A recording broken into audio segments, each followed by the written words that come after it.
રાજકોટ ગ્રામ્ય વિસ્તારના રોડ બિસ્માર હાલતમાં જોવા મળી રહ્યા છે। રાજકોટ શહેર કોંગ્રેસ દ્વારા રૂડા ઓફિસનો ઘેરાવ કર્યો। ગંગાજળ છાંટી કર્યો અનોખો વિરોધ। કોંગ્રેસ કાર્યકરોએ રૂડા CEAનો કર્યો છે ઘેરાવ। માંડા ડુંગર, જસવંતપુર, મહિકા અને પાળ સહિતના વિસ્તારોમાં ખરાબ રોડ રસ્તા અંગે ઘેરાવ।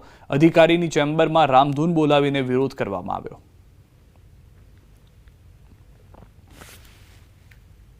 રૂડાની અંદર જે સમાવેશ ગામો છે એની અંદર 2-5 ફૂટના 4 વર્ષથી ખાડા છે, પણ અધિકારીઓ એ ખાડાને દાગ નથી દેતા। તો એના માટે અમે રજૂઆત લઈને આવ્યા છીએ। અને બીજું એ કે સ્કૂલેથી છોકરાઓ નીકળે, એના ફાધર ભેગા કે એના મમ્મી ભેગા નીકળે અને એ છોકરું પાછળથી પડી જાય ત્યાં હદ સુધી ખાડા થઈ ગયા છે।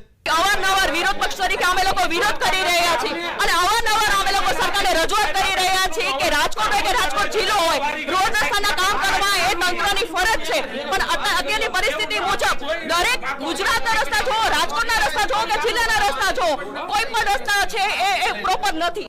રાજકોટ શહેરી વિકાસ સત્તા મંડળ એ પ્લાનિંગ બોડી છે। રોડ રસ્તાની વાત છે તો રોડ રસ્તા, દરેક રોડ રસ્તા જે સપોઝ રોડાની અંદર 48 ગામ છે તો બધા જ રોડ રસ્તા રાજકોટ શહેરી વિકાસ સત્તા મંડળના નથી।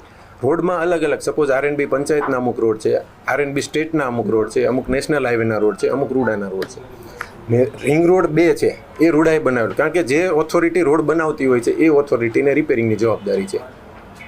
રિંગ રોડ 2 છે એ રૂડાએ બનાવેલો છે। રિંગ રોડ 2ની અંદર અત્યારે સપોઝ કોરાટ ચોકથી લઈને ભાવનગર રોડ સુધીનું કામ અમે શરૂ કરાવી દીધું છે રિપેરિંગનું। દ્વારકાના ખંભાળિયા તાલુકાના સોનારડી ફીડરમાં છેલ્લા 10 દિવસથી વીજ ધાંધિયાથી ખેડૂતો પરેશાન થઈ ચૂક્યા છે। સોનારડી ફીડર હેઠળ આવેલા અનેક ગ્રામ્ય વિસ્તારોમાં પૂરતો વીજ પુરવઠો ખોરવાયો છે। હાલ મગફળી સહિતના પાકોને સિંચાઈના પાણીની જરૂરિયાત હોય તે જ સમયે વીજ ધાંધિયા થતાં ખેડૂતો પરેશાનીમાં મુકાયા છે। ખેડૂતોમાં ભારે રોષ ફાટી નીકળતા PGVCL કચેરીનો ઘેરાવ કર્યો છે અને વીજ પુરવઠો આપવાની માંગ કરી છે। વીજ પુરવઠો નહીં મળે તો ખેડૂતોએ આત્મવિલોપનની પણ ચીમકી ઉચ્ચારી છે। મગફળીના છેલ્લા ટાઈમમાં 2 પાણીની જરૂર છે કે 1 પાણીની જરૂર છે, એ સમય હટવાય કોઈ રીતે નથી। અને અમારે વરસાદ હાવ ઓછો વરસાદ છે અમારા વિસ્તારમાં। સોનારડી ફીડર આવે એ હાવ પાણીમાં કમ છે, પાછા શિયાળુ પાકે થાય એમ નથી અને આ પાક અમારો મેન છે એ હાવ ફેલ જશે। લાઇટ ખાલી 4 દી આપી દે ને અમે એટલે ખેડૂત બધા શાંતિ પકડી જાય। કોઈ પાણીનું અટાણે 4 દિવસ જ છે, અમારે પાણી કોઈ જાજા છે નહીં। અમને કદાચ 4 દિવસ એક ધારી લાઇટ આપે ને તો અમારે પાણી કૂવામાં કે ક્યાંય રિયામ છે નહીં।